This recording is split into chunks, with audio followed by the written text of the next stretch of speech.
حضرت مدنی کھتوری میں آئے اور جلسہ کریں. الیاس کی یہ مجال نہیں کہ وہ الگ اجتماع میں تقریر کرے. چلو تم بھی چلو میں بھی چلتا ہوں, حضرت کی تقریر سنیں گے. حضرت مدنی ادھر سے مجمع ادھر آنا تھا, ادھر کا مجمع ادھر جا گیا. راستے میں پتہ چلا کہ دونوں کے جلسے منتقل ہو گئے. مجھے بتائیں اگر بڑے سے بڑا بھی وہ جلسہ کر لیتے تو اس سے زیادہ کیا ان کو ثواب مل سکتا تھا. اس کو کہتے ہیں دین کے لیے کام کرنا, اللہ کے لیے کام کرنا. اور سنیں ایک واقعہ یاد آ گیا, میری بات لمبی ہو رہی, معافی چاہتا ہوں منتظمین پریشان ہو رہے ہوں جو کھانے کا نظم عشاء سے پہلے نمٹانا ہے. لاہور میں حضرت حکیم امت کے خلیفہ مفتی محمد حسن مرسلی رحمۃ اللہ علیہ مدرسہ قائم کیا. بہت بڑا مدرسہ ہے, ملک کے گنے چنے مدرسوں میں شمار ہوتا ہے. جب مدرسہ چل پڑا اس کے کچھ عرصے کے بعد ایک اور بڑے عالم آئے, وہ بھی ایک بہت بڑے دور کے خلیفہ. انہوں نے قریب میں مدرسہ کھول دیا. یہ بہت بڑا میٹر ہے. جناب آپ بدلنا پڑے گا, چلنے والا نہیں ہے کام. لوگوں نے آپ کی شکایت کی مفتی صاحب سے کہ دیکھیے حضرت انہوں نے کمال کر دیا, ہمارے لگی بھی مدرسہ کھول دیا.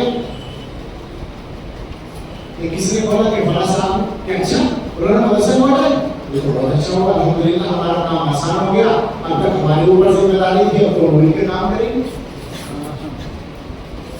آپ سن رہے ہیں بات کیا ہے؟ یہ سارے نمونے صحابہ کے زمانے کے نہیں, اس زمانے کے ہیں. آنا پڑے گا اسی راستے پر, اس کے لیے محنت کرنی پڑتی ہے. اس کی لیے ہمت پیدا کرنے کے لیے محنت کرنی پڑتی ہے. لما صبروا وقاموا بآياتنا يوقنون بها کیفیت پیدا کرنی پڑتی ہے. مجبوری ہے کہ میں بات ختم کرنا ضروری ہے. اسی مضمون کو یا اس سے متعلق جو بات ہوگی انشاءاللہ عشاء کے بعد عرض کریں گے. کوشش یہ کریں جو بھی حضرات زحمت کر کے آئے ہیں, بہت دور دور سے بھی آئے ہیں, علماء بھی آئے ہیں, سیمون سے آئے ہیں علماء, اندور سے, مقام سے علاقوں سے آئے ہیں, بھوپال سے آئے ہیں, دیگر حضرات بھی آئے ہیں. زحمت کی ہے تو کوشش کریں کہ صبح تک یہاں شریک رہیں. اللہ کرے میرے لیے آپ کے لیے نافع ہو اور اللہ کی بارگاہ میں قبول ہو. آمین. وآخر دعوانا ان الحمد للہ رب العالمین. بیٹھے یہ جلسہ نہیں ہے, یا تو بیٹھنے کی نہیں ہے, آرام سے, زحمت نہیں ہوگی زیادہ. بہت سے حضرات کھانے سے پہلے بیت کے بارے میں معلوم کر رہے تھے, تو میں نے کہا تھا کہ ہر بیان کے بعد بیت کریں گے, لیکن اس وقت تاخیر ہو گئی ہے, تو مناسب یہ ہے کہ ہم اس وقت اس کو موقوف کر دیں اور عشاء کے بعد والے بیان کے بعد ہی انشاءاللہ بیت کا کام کر لیں گے. اس وقت مختصر سی دعا کریں. سبحان ربی العلی الاعلی الوہاب, اللہم صلی علی سیدنا محمد وآلہ وصحبہ وبارک وسلم. ربنا آتنا فی الدنیا حسنۃ وفی الآخرۃ حسنۃ وقنا عذاب النار. ربنا لا تزغ قلوبنا بعد إذ هديتنا وهب لنا من لدنك رحمة إنك أنت الوهاب. ربنا هب لنا من أزواجنا وذرياتنا قرة أعين واجعلنا للمتقين إماما. يا أرحم الراحمين, يا أرحم الراحمين, يا أرحم الراحمين, يا حي يا قيوم برحمتك نستغيث. أصلح لنا شأننا كله ولا تكلنا إلى أنفسنا طرفة عين. اللهم إنا نسألك من فجاءة الخير ونعوذ بك من فجاءة الشر. ربنا تقبل منا إنك أنت السميع العليم وتب علينا إنك أنت التواب الرحيم. وصلى الله على سيدنا محمد وآله وأصحابه أجمعين برحمتك يا أرحم